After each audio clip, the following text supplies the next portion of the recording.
ಪ್ರೀತಿಯುಳ್ಳ ದೇವಜನರೇ, ನಿಮ್ಮೆಲ್ಲರಿಗೂ ಯೇಸು ಕ್ರಿಸ್ತನ ಶ್ರೇಷ್ಠವಾದ ನಾಮದಲ್ಲಿ ವಂದನೆಗಳು.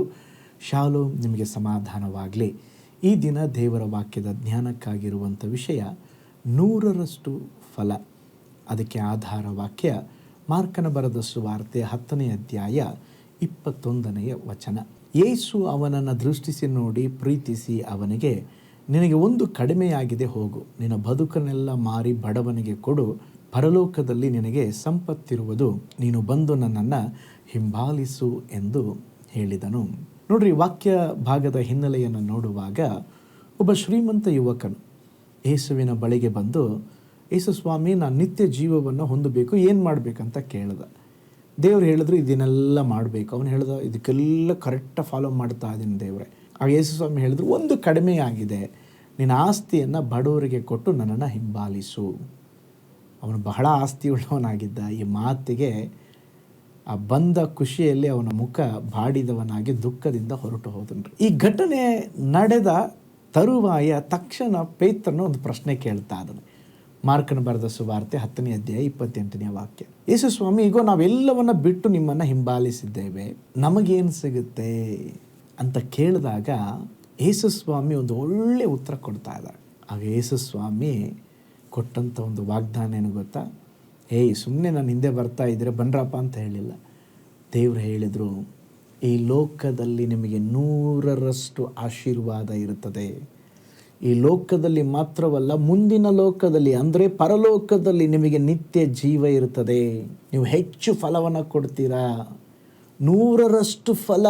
ಕೇವಲ ಭೌತಿಕ ಆಶೀರ್ವಾದವಲ್ಲ, ಆತ್ಮಿಕ, ಶಾರೀರಿಕ, ಆಧ್ಯಾತ್ಮಿಕ ಎಲ್ಲದರಲ್ಲಿ ನಾನು ನಿಮ್ಮನ್ನು ಬ್ಲೆಸ್ ಮಾಡ್ತೇನೆ ಎಂಬುದಾಗಿ ದೇವರು ಹೇಳ್ತಾ ಇದ್ದಾರೆ. ಯೇಸುವಿನಲ್ಲಿರುವಂಥ ಜೀವನ ಅದು ಸಂತೋಷದ ಜೀವನ, ಆನಂದದ ಜೀವನ. ಪರಲೋಕದ ಆ ಪ್ರತಿಫಲ ಆಶೀರ್ವಾದ ಇಹಲೋಕದಲ್ಲಿ ಮಾತ್ರವಲ್ಲ, ಅದು ಪರಲೋಕದಲ್ಲಿ ಸಹ ನಮಗೆ ಹೆಚ್ಚಿನದಾಗಿರುತ್ತದೆ. ನಾವು ಬೈಬಲಲ್ಲಿ ನಾವು ನೋಡ್ತೇವೆ, ಅಬ್ರಾಮನು ತನ್ನ ದೇಶ, ಬಂಧು ಬಳಗ ಎಲ್ಲ ಬಿಟ್ಟು ಬಂದಾಗ ಅವನಿಗೇನು ದೊರಕ್ತು ಗೊತ್ತಾ? ಅನೇಕ ಜನಾಂಗಗಳ ತಂದೆಯಾಗಿ ದೇವರು ಮಾಡಿದರು. ಮೋಶೆ ಆ ಐಗುಪ್ತ ದೇಶದ ಐಶ್ವರ್ಯವನ್ನು ಬಿಟ್ಟು ನನ್ನ ಜನರೊಟ್ಟಿಗೆ ನನ್ನ ಬಾಧೆಯನ್ನು ಅನುಭವಿಸ್ತೀನಿ ಎಂಬುದಾಗಿ ತೀರ್ಮಾನ ತಗೊಂಡಾಗ ದೇವರು ಅವನನ್ನು ಆ ಜನರ ಮೇಲೆ ನಾಯಕನಾಗಿ ಮಾಡಿದರು.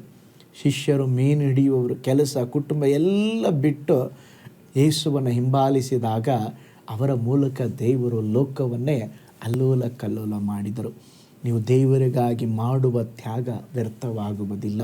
ನಾವು ಕರ್ತನಿಗಾಗಿ ಏನನ್ನಾದರೂ ಬಿಟ್ಟಿದ್ದರೆ, ಮಾಡಿದ್ದರೆ, ಅದು ಸಮಯ, ಹಣ, ಉದ್ಯೋಗ, ಆಸ್ತಿ ಪಾಸ್ತಿ, ಸಂಬಂಧಗಳು ಏನಾಗಿದ್ದರೂ ಕೂಡ ನಾವು ದೇವರಿಗಾಗಿ ಏನು ಬಿಟ್ಟು ಬಂದಿದ್ದೇವೆಯೋ ಅದಕ್ಕೆ ಪ್ರತಿಫಲವಾಗಿ ದೇವರು 100ರಷ್ಟು ನಮಗೆ ಕೊಡುತ್ತಾರೆ. ಕ್ರಿಸ್ತನಿಗಾಗಿ ಕಳೆದುಕೊಂಡವರು ಯಾರೂ ದರಿದ್ರರಾಗಿ ಜೀವಿಸಿಲ್ಲ. ಕ್ರಿಸ್ತನಿಗಾಗಿ ಶ್ರಮಿಸಿದವರು, ಅವರ ಕಷ್ಟಗಳು, ಪ್ರಯಾಸ ಅದು ವ್ಯರ್ಥವಾಗುವುದೇ ಇಲ್ಲ. ದೇವರು ತನ್ನ ವಾಗ್ದಾನವನ್ನು ನೆರವೇರಿಸುತ್ತಾರೆ. ಪ್ರತಿಯೊಂದಕ್ಕೂ ನಾವು ಕರ್ತನಿಗಾಗಿ ಮಾಡಿದ ಪ್ರತಿಯೊಂದು ತ್ಯಾಗಕ್ಕೂ, ಪ್ರತಿಯೊಂದು ಕಾರ್ಯಕ್ಕೂ ದೇವರು 100ರಷ್ಟು ಆಶೀರ್ವಾದ ಕೊಡ್ತಾರೆ. ಈಗ ಈ ಸೇವೆಯನ್ನು ನೆನೆಸಿಕೊಂಡು ಅನೇಕ ಜನರನ್ನು ದೇವರ ಸೇವೆಗಾಗಿ ಬೆತ್ತುತ್ತಾ ಇದ್ದೀರಾ, ಈ ಮಾಧ್ಯಮ ಸೇವೆಗಾಗಿ ಪ್ರಾರ್ಥನೆ ಮಾಡುತ್ತಾ ಇದ್ದೀರಾ.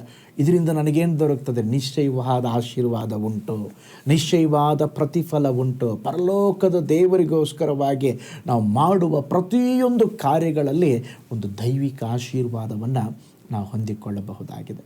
100ರಷ್ಟು ಆಶೀರ್ವಾದ. ಕಣ್ಗಳನ್ನು ಮುಚ್ಚೋಣ, ಪ್ರಾರ್ಥಿಸೋಣ. ಪರಲೋಕದಲ್ಲಿ ವಾಸ ಮಾಡುವ ನಮ್ಮ ತಂದೆಯಾದ ದೇವರೇ, ಪೇತ್ರನು ಕೇಳಿದ ಪ್ರಶ್ನೆಗೆ ನೀವು ಉತ್ತರ ಕೊಟ್ರಪ್ಪ. ಇಹಲೋಕದಲ್ಲಿ, ಪರಲೋಕದಲ್ಲಿ ನಿಮಗೆ ಆಶೀರ್ವಾದ ಇದೆ, 100ರಷ್ಟು ಪ್ರತಿಫಲ ಇದೆ, 100ರಷ್ಟು ಆಶೀರ್ವಾದ ಇದೆ ಎಂಬುದಾಗಿ ಹೇಳಿದ್ದೀರ. ನಿನ್ನ ವಚನವನ್ನು ಕೇಳಿಸಿಕೊಂಡು ಅದಕ್ಕೆ ವಿಧೇಯರಾಗಿ ಯಾರೆಲ್ಲ ಜೀವಿಸ್ತಾ ಇದ್ದಾರೋ ಯೇಸುವಿನ ನಾಮದಲ್ಲಿ 100ರಷ್ಟಾಗಿ ಬ್ಲೆಸ್ ಮಾಡಿರಿ, 100ರಷ್ಟಾಗಿ ಆಶೀರ್ವಾದ ಮಾಡಿರಿ. ನಿನ್ನ ಹಸ್ತ ಜೊತೆಗಿರಲಿ ಎಂಬುದಾಗಿ ನಾನು ಪ್ರಾರ್ಥಿಸ್ತೇನೆ. ನಿನ್ನ ಕರಗಳಲ್ಲಿ ಒಪ್ಪಿಸಿಕೊಡ್ತೇವೆ. ಈ ದಿನ ಕೂಡ ಒಂದು ಅದ್ಭುತದ ದಿನವಾಗಿ ನಿನ್ನ ಮಕ್ಕಳಿಗೆ ಮಾರ್ಪಡಿಸಿಕೊಡ್ರಿ. ಮಾಡುವ ಎಲ್ಲ ಕೈ ಪ್ರಯಾಸಗಳನ್ನು ಬ್ಲೆಸ್ ಮಾಡಿರಿ. ಯೇಸುವಿನ ಹೆಸರಿನಲ್ಲಿ ತಂದೆಯೇ, ಆಮೇನ್, ಆಮೇನ್. Price lord. ಹಾಗಾದರೆ ದೇವರು ನಮಗೆ 100ರಷ್ಟು ಆಶೀರ್ವಾದವನ್ನು ಕೊಡಲಿಕ್ಕಿದ್ದಾರೆ. ನಿಮಗಾಗಿ, ಕುಟುಂಬಕ್ಕಾಗಿ ಪ್ರಾರ್ಥಿಸ್ತಾ ಇದ್ದಾನೆ. ನಾಳೆ ಮತ್ತೊಂದು ದೈನಂದಿನ ಧ್ಯಾನದಲ್ಲಿ ನಾನು ನಿಮ್ಮನ್ನು ಸಂಧಿಸ್ತೇನೆ. ನಾನು ನಿಮ್ಮ ಪ್ರೀತಿಯ ಸೇವಕ pastor Paul Joy. God bless you.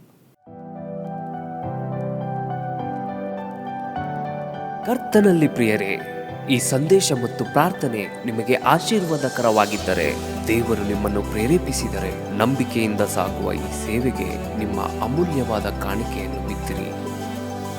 ಪ್ರೀತಿಯ ದೇವಜನರೇ, ವಾಯ್ಸ್ ಆಫ್ ಹೋಪ್ ಮಿನಿಸ್ಟ್ರಿಯ ವತಿಯಿಂದ ಕೋರಮಂಗಲದಲ್ಲಿ ಪ್ರತಿ ಭಾನುವಾರ ಬೆಳಿಗ್ಗೆ 9:30ಕ್ಕೆ ಕನ್ನಡ ಆರಾಧನೆ ನಡೆಯುತ್ತಿದೆ. ಆತ್ಮಭರಿತವಾದ ಆರಾಧನೆ, ಮನಮುಟ್ಟುವ ಸಾಕ್ಷಿ, ಬಲಪಡಿಸುವ ದೇವ ಸಂದೇಶ. ಬನ್ನಿ, ನಮ್ಮೊಂದಿಗೆ ಭಾಗಿಯಾಗಿ ಕರ್ತನನ್ನು ಆರಾಧಿಸಿರಿ. ನೂತನ ತಿಂಗಳ ಆಶೀರ್ವಾದ ಕೂಟ ಪ್ರತಿ ತಿಂಗಳು ಮೊದಲ ದಿನ ಸಂಜೆ 7 ಗಂಟೆಗೆ. ಪ್ರತಿ ತಿಂಗಳು 2ನೇ ಶನಿವಾರ ಬಿಡುಗಡೆ ಉಪವಾಸ ಪ್ರಾರ್ಥನೆ ಕೂಟ ಬೆಳಿಗ್ಗೆ 10:30ಕ್ಕೆ.